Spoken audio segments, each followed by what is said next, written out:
Vidéo du 24 novembre 2025.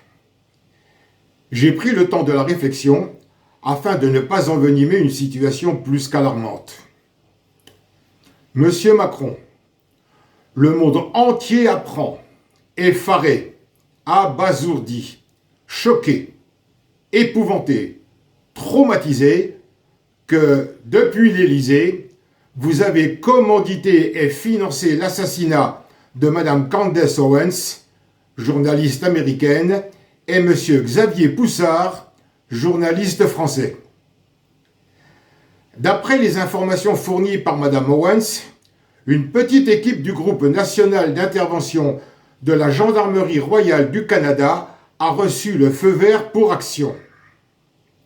Ce faisant, vous avez apposé votre signature sur l'acte criminel commandité. Je pense que vous n'êtes pas sans savoir que l'éventuelle tragique disparition de Madame Owens ne fera qu'amplifier la problématique à l'origine et surtout va provoquer les foudres des services et de la justice américains. Il est nécessaire que vous compreniez que ce n'est pas en éliminant physiquement que vous solutionnerez le problème. Au contraire. J'en viens à votre situation juridico-politique. J'évoque les articles 2 et 16 de la Déclaration des droits de l'homme et du citoyen du 26 août 1789, référencés dans le préambule de la Constitution du 4 octobre 1958, mort-né, je le rappelle. Article 2. Le but de toute association politique est la conservation des droits naturels et imprescriptibles de l'homme. Ces droits sont la liberté, la propriété, la sûreté et la résistance à l'oppression. Article 16. Toute société dans laquelle la garantie des droits n'est pas assurée, ni la séparation des pouvoirs déterminée, n'a point de constitution. La violation quasi journalière de nos droits fondamentaux, ainsi que, tout aussi grave, les violations de la séparation des pouvoirs contenues dans la Constitution originelle, font que celle-ci n'a jamais eu cours. L'une des conséquences les plus sérieuses est la non-appartenance de la France à l'Union européenne. Le traité de Lisbonne est nul et non avenu. Je l'ai déjà expliqué à plusieurs reprises. Les 25 révisions survenues au cours de ces 67 dernières années sont tout aussi nulles et non avenues. Vous et l'ensemble de vos 7 prédécesseurs n'avez pas pu être légitimement élus président de la République. Aujourd'hui, vous-même ne pouvez espérer vous retrancher derrière l'article 16 de la Constitution à propos des pouvoirs exceptionnels. Ce droit ne vous est pas ouvert. Il reste une solution pour vous. Comme vous n'avez pas pu être légitimement élu, le délit flagrant étant constitué, vous usurpez la fonction de président de la République prévue à l'article 433-12 du Code pénal.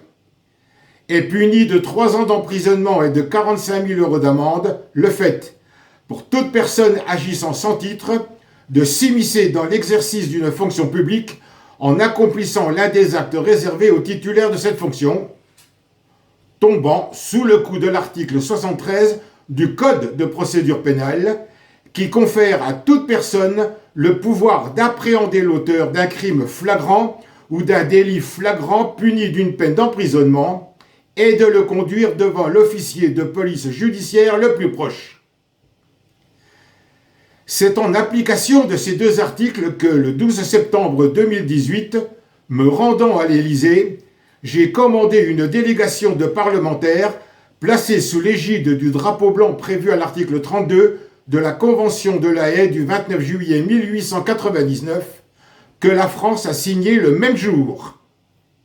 Nous sommes le mercredi 12 septembre 2018. Renaissance française veut venir chercher M. Macron pour respecter son souhait.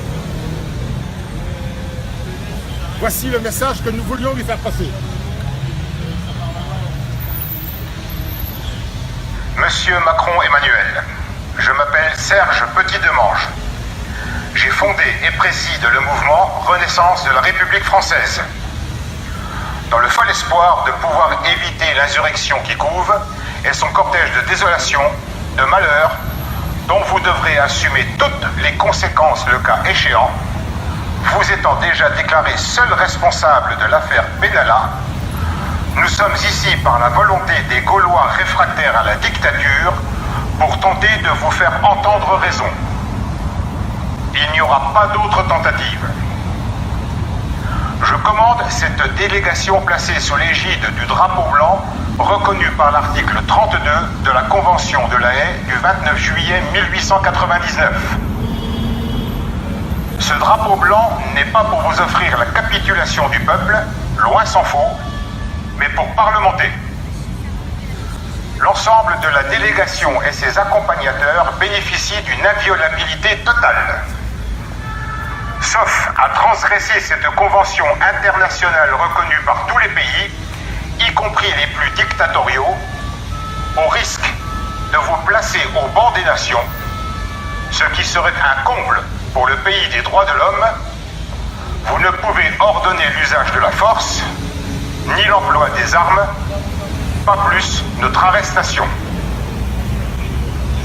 Ne voyez aucune agressivité, aucune provocation à votre encontre dans l'emploi des propos qui vont suivre, juste le rappel à la loi. Je voulais vous faire entendre raison. Votre police politique en a décidé autrement, en totale violation du droit international. Je reviens à la solution que vous propose Renaissance française.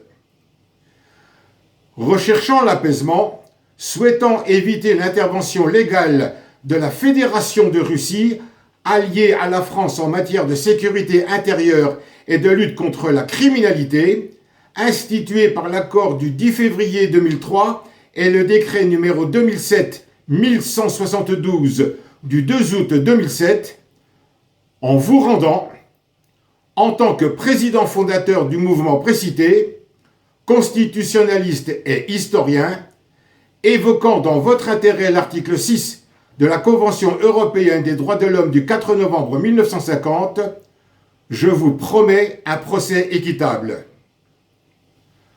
Mon honnêteté intellectuelle, l'amour pour mon pays, le respect que je porte à mon prochain me font vous rappeler que si vous mettez votre projet d'assassinat à exécution, c'est le monde entier qui va se déchaîner contre votre personne et votre entourage.